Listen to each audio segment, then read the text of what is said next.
হরে কৃষ্ণ। সকলকে আবারও কৃষ্ণ প্রীতি শুভেচ্ছা জানিয়ে আপনাদেরকে আমাদের ধারাবাহিক শ্রীমদ্ ভাগবত গীতার ক্লাসে স্বাগতম জানাচ্ছি। আজ আমরা শ্রীমদ্ ভাগবত গীতার অন্তর্গত অষ্টম অধ্যায়ের 4 নম্বর শ্লোক নিয়ে আলোচনা করব। অত্যন্ত গুরুত্বপূর্ণ জটিল একটি বিষয়ে চেষ্টা করব সহজ সরল প্রাঞ্জল ভাষায় আপনাদের সামনে উপস্থাপন করার। শুধু আপনারা শ্রদ্ধার সহিত একনিষ্ঠভাবে বোঝার চেষ্টা করবেন, কৃষ্ণের প্রতি প্রার্থনা করবেন, সাধুগুরু বৈষ্ণবের প্রতি প্রার্থনা করবেন যাতে আপনারা এটি বুঝতে পারেন, কৃষ্ণ যাতে সহায়তা করে, শিল প্রভুপাদ যাতে সহায়তা করে। তো চলুন আমরা শুরু করি। শুরুতে একটা ছোট্ট অনুরোধ, যারা চ্যানেলে প্রথম এসেছেন অবশ্যই চ্যানেলটি সাবস্ক্রাইব করবেন, কারণ সাবস্ক্রাইব করলে প্রত্যেকটি ভিডিও আপনি সবসময় সকলের আগে পেয়ে যাবেন। আরেকটি বিষয়, সেটি হচ্ছে যদি আপনার ভিডিওটি ভালো লাগে, যদি আপনি মনে করছেন যে আপনার উপকার হচ্ছে, তাহলে আপনার বন্ধু বান্ধব আত্মীয় স্বজন সকলের কাছে ভিডিওটি পাঠিয়ে দিন। তো চলুন শুরু করি। নমো ওম বিষ্ণু পাদায় কৃষ্ণ প্রেষ্ঠ ভূতলে শ্রীমতে ভক্তি বেদান্ত স্বামিনীতি নামিনে নমস্তে সারস্বতী দেবে গৌরবাণী প্রচারিণে নির্বিশেষ শূন্যবাদী পাশ্চাত্য দেশে তারিণে বাঞ্ছা কল্পতরুর্ভশ্চ কৃপা সিন্ধু বেবচ পতিতানাম পাবনেভ্যো বৈষ্ণবেভ্যো নমো নমঃ। জয় অনন্ত কোটি বৈষ্ণববৃন্দ কি জয়, শিল প্রভুপাদ কি জয়, নিতাই গৌর শ্রীতনাথ প্রতি প্রমানন্দে হরিবল। হরে কৃষ্ণ। ওম নমো ভগবতে বাসুদেবায়। ওম নমো ভগবতে বাসুদেবায়। ওম নমো ভগবতে বাসুদেবায়। শ্রীমদ্ ভাগবত গীতা অষ্টম অধ্যায় অক্ষর ব্রহ্মযোগ শ্লোক নম্বর 4। অধিভূতম খরো ভাব পুরুষশ্চ অধিদৈবতম অধিযোগ্যম অহম এবত্র দেহে দেহোভৃতম ন পরম। অধিভূতম খরো ভাব পুরুষশ্চ অধিদৈবতম অধিযোগ্য অহম এব অত্র দেহে দেহোভৃতম বরম। হরে কৃষ্ণ। এখন আমরা এই সংস্কৃত শ্লোকের শিল প্রভুপাদ কর্তৃক যে বাংলা ভাষানুবাদ দেওয়া হয়েছে সেই ভাষানুবাদ আমরা শ্রবণ করব। শিল প্রভুপাদের যে অনুবাদ, সেই অনুবাদ আমি পড়ছি। হে দেহধারী শ্রেষ্ঠ, নশ্বর যারা প্রকৃতি অধিভূত, সূর্য চন্দ্র আদি সমস্ত দেবতাদের সমষ্টিরূপ বিরাট পুরুষকে অধিদৈব বলা হয়। আর দেহীদের দেহ অন্তর্গত অন্তর্যামী রূপে আমি অধিযোগ্য। আমি আরেকবার পড়ছি, মনোযোগ দিয়ে শ্রবণ করবেন। হে দেহধারী শ্রেষ্ঠ, অর্জুনকে বোঝাচ্ছে, নশ্বর যারা প্রকৃতি অধিভূত, সূর্য চন্দ্র আদি সমস্ত দেবতাদের সমষ্টিরূপ বিরাট পুরুষকে অধিদৈব বলা হয়। আর দেহের অন্তর্গত অন্তর্যামী রূপে আমি অধিযোগ্য। হরে কৃষ্ণ। জয় শিল প্রভুপাদ কি যায়। তো এখন আমরা এই সংস্কৃত শ্লোক এবং এই অনুবাদের উপরে শিল প্রভুপাদ যে তাৎপর্য দিয়েছেন আমাদের বোঝানোর জন্য, সেই তাৎপর্যের আলোকে আমরা এই শ্লোকটি হৃদয়ঙ্গম করার চেষ্টা করব। তো চলুন শুরু করি। শিল প্রভুপাদ বলছেন যে এই কথাটি কেন এসছে? এই কথাটি এসছে 1 নম্বর অষ্টম অধ্যায়ের 1 নম্বর শ্লোকে অর্জুনের প্রশ্নের উত্তর দিচ্ছেন। কিন্তু এখনও কিন্তু অর্জুনের প্রশ্নের উত্তরই চলছে। অর্জুন 1 নম্বর শ্লোকে প্রশ্ন করেছিল, সেটা কি? কিম তদ ব্রহ্ম কিম আধ্যাত্মাম কিম কর্ম কিম পুরুষোত্তমাম অধিভূতম চ কিম প্রক্তম অধিদৈবম কিম উচ্যতে। তো প্রথম লাইন কিম তদ ব্রহ্ম কিম আধ্যাত্মম কিম কর্ম পুরুষোত্তম, এই কিম অর্থাৎ ব্রহ্ম কি, আধ্যাত্ম কি এবং কর্ম কি, এটি পরমেশ্বর ভগবান তিনি কি করলেন 3 নম্বর শ্লোকে এই 3টি বিষয়ের উত্তর দিলেন। পরে থাকছে কি অধিভূতম চ কিম প্রক্তম অধিদৈবম কিম উচ্যতে, অর্থাৎ অধিভূতই বা কি আর অধিদৈবই বা কি, এই বিষয়ে পরমেশ্বর ভগবান 4 নম্বর শ্লোকে তিনি বলছেন।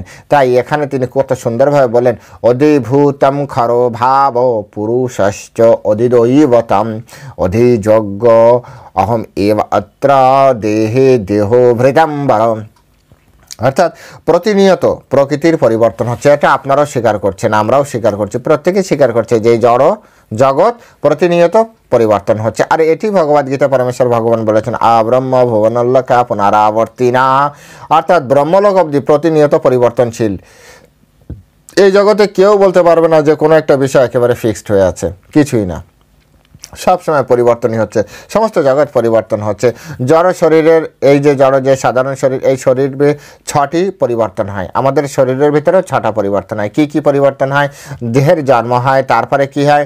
দেহের বৃদ্ধি হয়, তারপরে কিছুকালের জন্য সেটি স্থায়ী হয়, তারপরে প্রজনন করে, তারপরে কি হয়? ক্ষীণ হয় এবং অবশেষে মৃত্যুবরণ করে। কত সুন্দর 6টি পরিবর্তন। প্রথমে কি বললাম? প্রথমে বললাম দেহ জন্মগ্রহণ করছে, দ্বিতীয়ত হচ্ছে দেহ ধীরে ধীরে বাড়ছে, তৃতীয়ত হচ্ছে সে কিছুকালের জন্য স্থিতিশীল অবস্থায়, তারপরে 4 নম্বর হচ্ছে সে প্রজনন করছে, 5 নম্বর হচ্ছে ধীরে ধীরে এবার বয়স হয়ে যাচ্ছে, ক্ষীণ হয়ে যাচ্ছে, যেটাকে বার্ধক্য বলে, এবং এক সময় হরে কৃষ্ণ, রাম নাম সত্য, রাম নাম সত্য, শেষ। তো এই হচ্ছে দেহের 6 ধরনের পরিবর্তন। অর্থাৎ দেখা যাচ্ছে যে প্রত্যেকটা জীব, এই জড়া প্রকৃতি, অ্যাকচুয়ালি জীবও তো জড়া প্রকৃতির অংশ। জীব মানে কি আত্মা নয়, যে দেহ, এই দেহটা কিন্তু জড়া প্রকৃতি থেকে পাওয়া, তাই এই জড়া প্রকৃতির যে অংশ সেটি সবসময় পরিবর্তনশীল, সবসময় পরিবর্তনশীল। এই জড়া প্রকৃতিকে বলা হয় অধিভূত, অর্থাৎ পরিবর্তনশীল প্রকৃতি যেটি, সেটি হচ্ছে অধিভূত। আজকে লিখে রাখবেন, খাতা থাকলে নোট করে রাখতে পারেন, যে পরিবর্তনশীল যে প্রকৃতি তাকে বলা হয় হচ্ছে অধিভূত। এই যে অধিভূতম খরো ভাব, আগে বলা হচ্ছে অক্ষরম ব্রহ্ম, অক্ষর মানে খর বা পতনশীল নয়, আর এখানে অধিভূতম খরো ভাব, যে বিষয়ে খর ভাব আছে, অর্থাৎ পতনশীল ভাব আছে, পরিবর্তনশীল ভাব আছে, সেটি হচ্ছে অধিভূত। তাই এই জড় জগতে আপনি শহরকে দেখুন, শহর গ্রাম যা কিছু দেখবেন সব কিছু পরিবর্তনশীল, সুতরাং অধিভূত। এগুলি হচ্ছে অধিভূত, অর্থাৎ এই ব্রহ্মাণ্ড অধিভূতর আওতায় পড়ে। ব্রহ্মাণ্ডের ভিতরে জীব অর্থাৎ আত্মা আর পরমাত্মা, এরা আবার অধিভূত না, এরা হচ্ছে ব্রহ্ম, পরব্রহ্ম। তাই অধিভূতটা ক্লিয়ার হয়ে গেল। পরে কি আসছে? হ্যাঁ, এক সময় এর সৃষ্টি হয় এবং কোনো এক সময় তার বিনাশ হয়। পরিবর্তন বোঝাচ্ছে শিলা প্রভুপাদ। ভগবানের যে বিশ্বরূপ, এরপর হচ্ছে বিশ্বরূপ বোঝাচ্ছে, বলছে ভগবানের বিশ্বরূপ, যাতে সমস্ত দেব দেবীটা, আমরা বিশ্বরূপ দর্শন, বিশ্বরূপ যোগ যখন পড়ব তখন তো আপনারা অলরেডি অনেকে পড়েছেন, আমাদের সামনে আলোচনায় আসবে। আগেই একটা হিন্টস দিয়ে রাখছে ভগবান, যে পুরুষশ্চ অধিদৈবতম। পুরুষশ্চ, এখানে পুরুষশ্চ বলতে কি বোঝাচ্ছে? পুরুষ মানে হচ্ছে চন্দ্র, সূর্য আদি সমস্ত দেব, চ মানে এবং, অর্থাৎ সমস্ত দেবতাদের যে সমষ্টি, এই সমষ্টি নিয়ে হচ্ছে তার বিশ্বরূপ। সেই বিশ্বরূপটি হচ্ছে কি বলা হচ্ছে? হ্যাঁ, এখানে বলা হচ্ছে অধিদৈবতম, অর্থাৎ যে বিশ্বরূপ দর্শন, এক কথায় বলি, সহজ ভাষায় বলি, বিশ্বরূপ যে দর্শন সেটি হচ্ছে অধিদৈব। অর্থাৎ ভগবানের ভিতরে সমস্ত দেব দেবতারা বা সমস্ত দেব দেবতা সব কিছু নিয়ে, হ্যাঁ, বা সব কিছু নিয়ে যে ভগবানের যে বিরাট রূপ, সেটি হচ্ছে অধিদৈবতম। এটি হচ্ছে অধিদৈবতম। শ্রীকৃষ্ণের আংশিক প্রকাশ হচ্ছে পরমাত্মা, আংশিক প্রকাশ পরমাত্মা কিভাবে এসছে, এটি আমাদের একটা গ্লান্স ছোট্ট করে আমরা একটু জানি। প্রথমে হচ্ছে পরমেশ্বর ভগবান শ্রীকৃষ্ণ, তারপরে তার প্রথম সাংস অবতার, অংশ থেকে প্রথম অবতার বলরাম থেকে সংকর্ষণ থেকে হচ্ছে প্রথম মহাবিষ্ণু বা কারণোদয়ক্ষয় বিষ্ণু থেকে আপনার আসছে গর্ভোদয়ক্ষয় বিষ্ণু থেকে হচ্ছে ক্ষীরোদয়ক্ষয় বিষ্ণু। এই ক্ষীরোদয়ক্ষয় বিষ্ণু নিজেকে পরমাত্মা রূপে প্রত্যেকটা জীবের হৃদয়ে অবস্থান করছেন। তাই তত্ত্বগতভাবে প্রত্যেকটা বিষ্ণু যেমন এক, কিন্তু আবার কিছুটা হলো আলাদা আছে। যেভাবে উদাহরণ দেওয়া যেতে পারে, কি উদাহরণ দেওয়া যেতে পারে? শিল প্রভুপাদ বলছে, একটা প্রদীপ থেকে অনেকগুলি প্রদীপ আপনি জ্বালালেন, তো প্রত্যেকটা প্রদীপ পরে দেখবেন যে সকলেই সমান, কিন্তু যদি বিচার করেন, সূক্ষ্ম বিচার, কোনো একটি প্রদীপ প্রথম একা ছিল, ওটি হচ্ছে পার্থক্য। কিন্তু পরবর্তীতে সকল বিষ্ণু সমানভাবে কাজ করছে, কিন্তু পরমেশ্বর ভগবান শ্রীকৃষ্ণ তিনি প্রথম। যাই হোক, তো পরমাত্মারূপে ক্ষীরোদয়ক্ষয় বিষ্ণু তিনি আমাদের হৃদয়, শুধু আমাদের জীবের না, প্রত্যেকটা অ্যাটমের ভিতরে, পরমাণুর ভিতরে পরমেশ্বর ভগবান তিনি বিরাজ করেন, প্রত্যেকটা অনুপরমাণুর ভিতরে তিনি বিরাজ করেন এবং তিনি বিরাজ করে আমাদেরকে সচল রাখেন। তিনি আমাদেরকে দেখাশোনা করেন। কি করেন? তিনি আমাদের অন্তর্যামী রূপে জীবের হৃদয়ে প্রবেশ করেন এবং যে প্রবেশ করে এবং তাকে বলা হয় অধিযজ্ঞ। অধিযজ্ঞ তাহলে কি? অন্তর্যামী রূপে পরমেশ্বর ভগবানের আংশিক প্রকাশ পরমাত্মা যখন আমাদের হৃদয়ে প্রবেশ করে এবং আমাদেরকে কি করে? অবজার্ভ করে। এই পুরনো যে প্রসেস, হ্যাঁ, এই প্রসেসটাকে বলা হয় অধিযজ্ঞ। এটাকে বলা হয় অধিযজ্ঞ। তো এই শ্লোকে এব শব্দটা অত্যন্ত গুরুত্বপূর্ণ ছিল। প্রভুপাদ খুব জোর করে কোট করেছেন। কেন কোট করেছেন? কারণ এই শব্দের দ্বারা ভগবান এখানে দৃঢ়ভাবে প্রতিপন্ন করেছেন যে পরমাত্মা তার থেকে অভিন্ন। অধিযজ্ঞ অহম এব অত্র, অহম এব অত্র, অধিযজ্ঞ অহম এব অত্র, অর্থাৎ আমি এব অত্র। হ্যাঁ, তো অবশ্যই আমি, অর্থাৎ অধিযজ্ঞকে পরমেশ্বর ভগবান, এখানে কৃষ্ণ যখন অহম বলছেন, অহম তার মানে আমাদেরকে বুঝতে হবে যে স্বয়ং শ্রীকৃষ্ণ, স্বয়ং শ্রীকৃষ্ণই, অর্থাৎ প্রত্যেক বিষ্ণুই কৃষ্ণের থেকে এসছে। তো স্বয়ং শ্রীকৃষ্ণ এখানে আমাদের হৃদয় অন্তর্যামী রূপে রয়েছেন। এখন এখানে কথা হচ্ছে যে অন্তর্যামী রূপে থেকে তিনি কি করেন? তিনি আমাদেরকে অবজার্ভ করেন, তিনি আমাদেরকে দেখাশোনা করেন, তিনি আমাদের সমস্ত কার্যক্রম তিনি আমাদেরকে পর্যবেক্ষণ করেন। শিল প্রভুপাদ এখানে খুব সুন্দরভাবে বলছেন যে পরমাত্মা রূপে ভগবান প্রতিটি জীবের সঙ্গে থেকে তাদের কার্যকলাপ পর্যবেক্ষণ করে চলেন এবং তিনি হচ্ছেন তাদের বিবিধ চেতনার উৎস। আমাদের যে প্রত্যেকটা জীবের যে চেতনার যে উৎস, সেই উৎস কিন্তু পরমেশ্বর ভগবান শ্রীকৃষ্ণ। আমার আপনার চেতনা কেমন হবে? এটা কিন্তু পরমেশ্বর ভগবানের। ভগবান আমাকে আপনাকে কতটা সুযোগ প্রদান করছে, কতটা সুযোগ প্রদান করছে। আমাদের কর্ম তো অবশ্যই ডেফিনেটলি আমাদের কর্ম কাজ করছে, কিন্তু তারপরও পরমেশ্বর ভগবানের একটা কৃপা কিন্তু লাগবে। পরমেশ্বর ভগবানের কৃপা ছাড়া এটি কোনোভাবেই কোনো প্রকারে সম্ভব নয়। তাই পরমেশ্বর ভগবান আমাদেরকে বিবিধ চেতনার আমাদের প্রদান করছে। তো পরমাত্মা জীবকে স্বাধীনভাবে কর্ম করার একটি সুযোগ দেন। আমরা এই যে কর্ম করি, এই কর্মটা কিন্তু অনেকটা স্বাধীনভাবে করি। কেন স্বাধীনভাবে করতে পারছি? কারণ পরমেশ্বর ভগবান আমাদেরকে কিছুটা পারমিশন দিয়েছেন, কিছুটা স্বাধীনতা প্রদান করেছেন। আমাদের ইচ্ছা শক্তি, আমাদের সব ইচ্ছা কিন্তু পূর্ণ হয় না। আবার আপনি চাইছেন, একটা ইচ্ছা করছে, সেটিও কিন্তু হঠাৎ করে চলে আসবে না। তার জন্য কিন্তু আপনাকে কি করতে হয়? কিছু না কিছু কর্ম করতে হয়, হয় কি না? কিন্তু পরমেশ্বর ভগবান জাস্ট চিন্তা করবে, ইচ্ছা তো দূরে থাক, চিন্তা করবে, সেই জিনিস তৎক্ষণাৎ হয়ে যাবে। এটি হচ্ছে পরমেশ্বর ভগবানের ক্ষমতা। আর আমাদের ক্ষমতা, প্রথমে আপনি ইচ্ছা করেন, তারপর পরিকল্পনা করেন, তারপরে অ্যাকশান নেন, তারপরে যে আপনি আপনার হচ্ছে অ্যাকশান শুরু করে দিলেন, তারপরে হচ্ছে আপনার কি বলে, দৈব অনুমোদন যদি থাকে তবে আপনার জীবনে সেটি প্রাপ্তি হবে।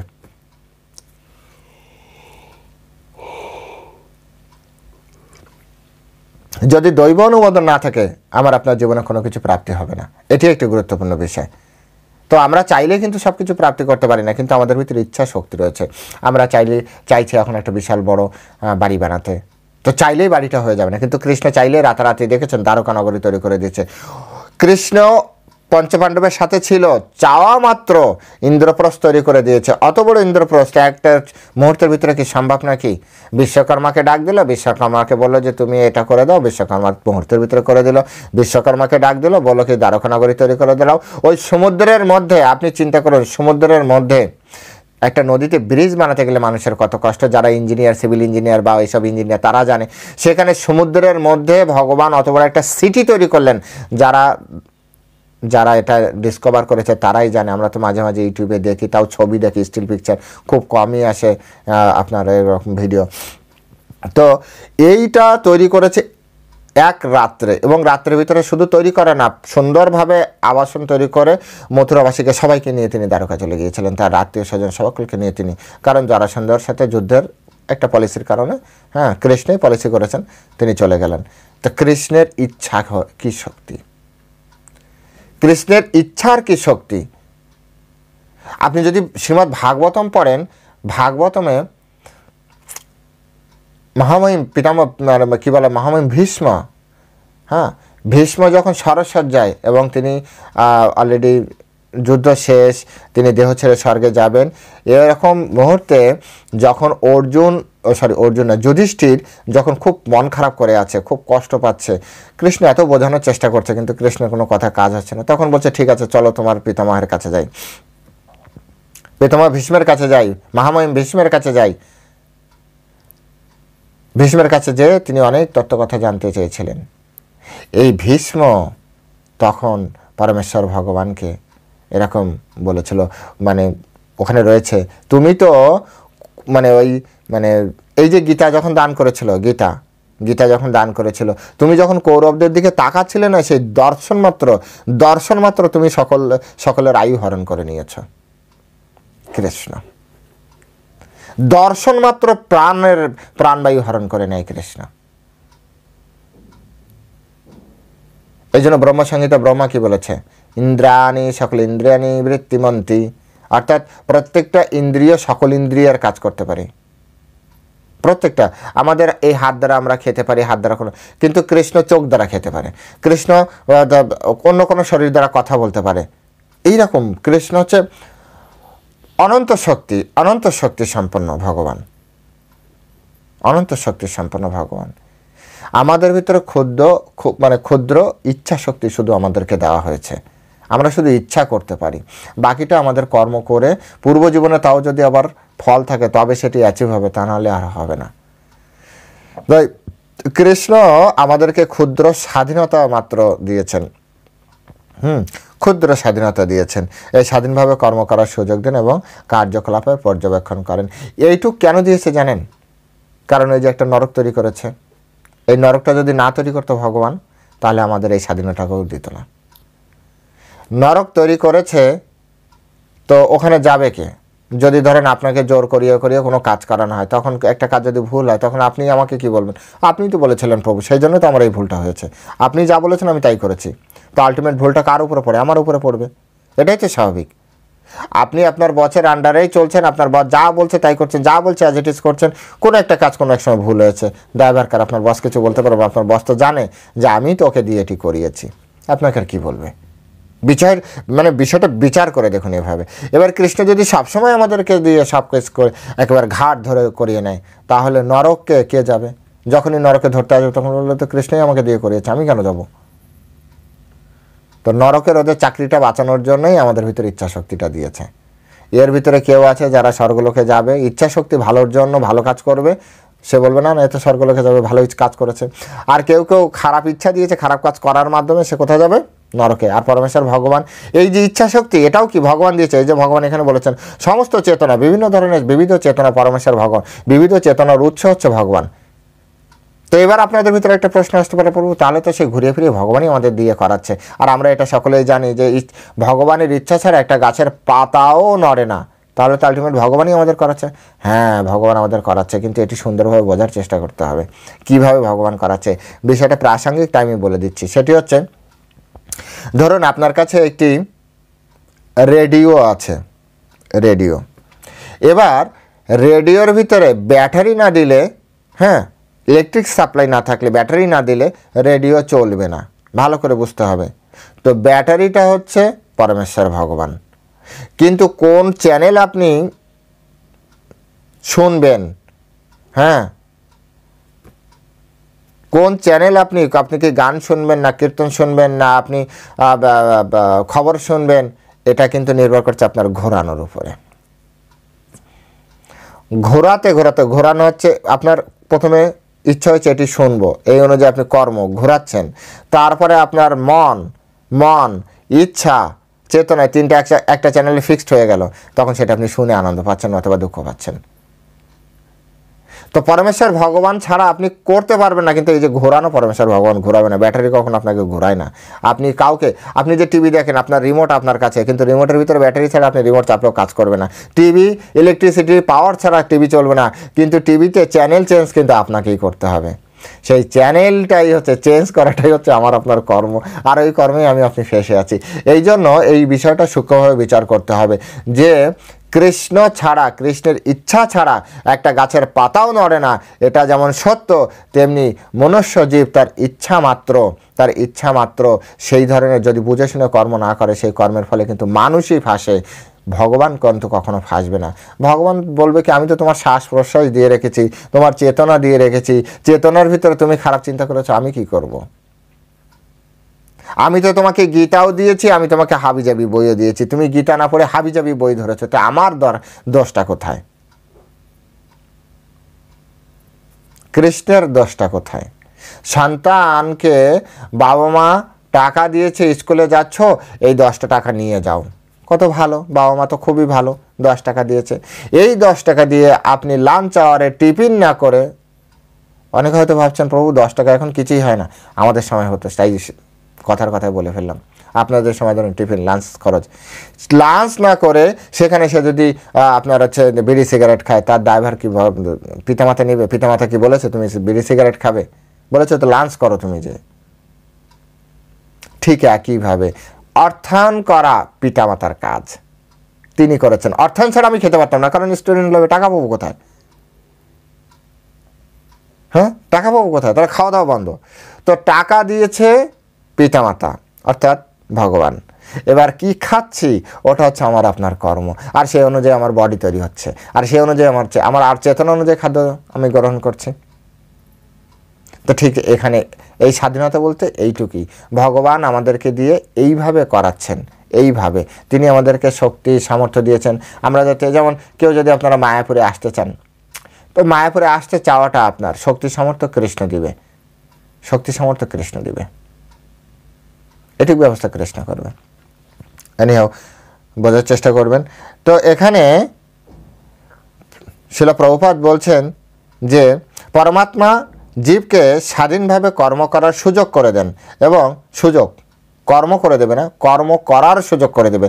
যেমন আপনি কলকাতা থেকে মায়াপুরে আসতে চান, তো মায়াপুরে আসার জন্য ট্রেন দরকার, ট্রেনটা ভগবান দেবে, কিন্তু আপনাকে ট্রেন স্টেশনে আসতে হবে। ট্রেন স্টেশনে ভগবান উড়িয়ে নিয়ে এসে আপনাকে ফেলবে না, ট্রেন স্টেশন পর্যন্ত আপনাকে আসতে হবে, ট্রেনের টিকিট আপনাকে কাটতে হবে, ট্রেনে আপনাকে চাপতে হবে, ট্রেনটা ভগবান দিয়ে দিয়েছে। এরকম সুযোগ করে দেন এবং তার কার্যকলাপ পর্যবেক্ষণ করেন, দেখি তো টাকা দিয়ে কি খাচ্ছে। হ্যাঁ, এবার যা যদি হাবিজাবি খায় সেই অনুযায়ী অ্যাকশন শুরু হবে, আবার যা ভালো খাবে সেই অনুযায়ী অ্যাকশন শুরু হবে। কেউ যদি দুধ খায়, দুধ খেলে শরীর পুষ্ট হবে, লিভার ভালো হবে, কিডনি ভালো হবে, শরীরে বল পাবে। দুধের জায়গায় যদি মদ খায়, তাহলে লিভার কিডনি হরে কৃষ্ণ হয়ে গেল। ওই স্বাধীনতা।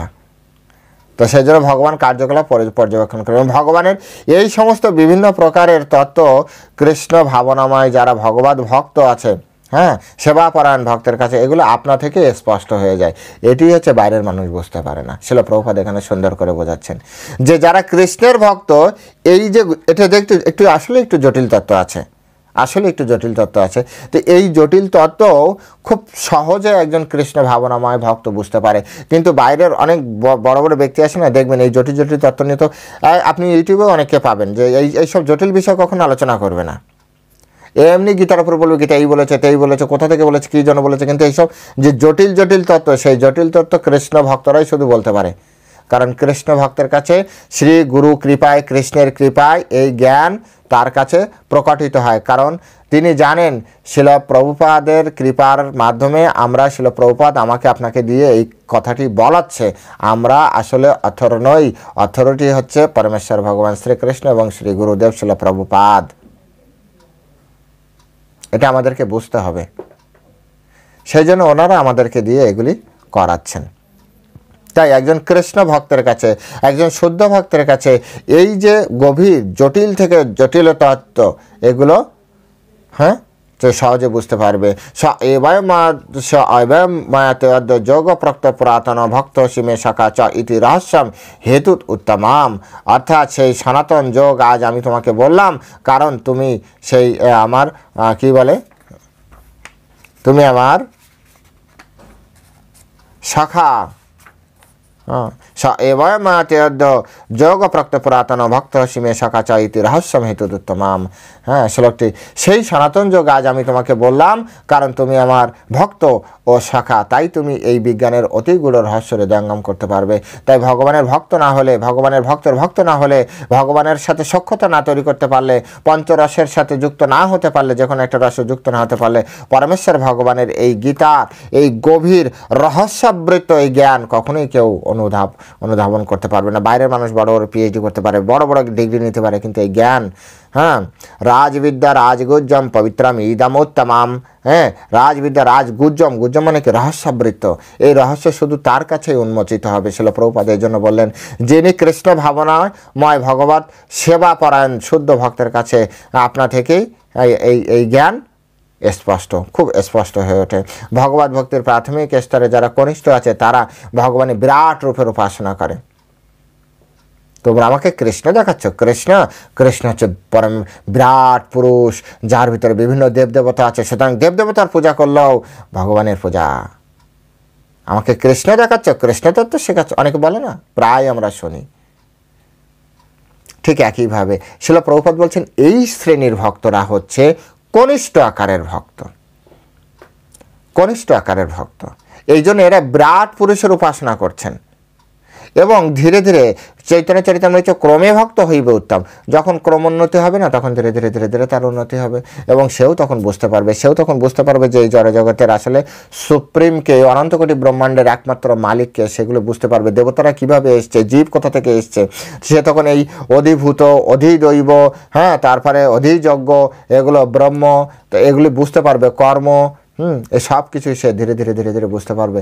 তার জন্য তো সময় চাই, সময় চাই।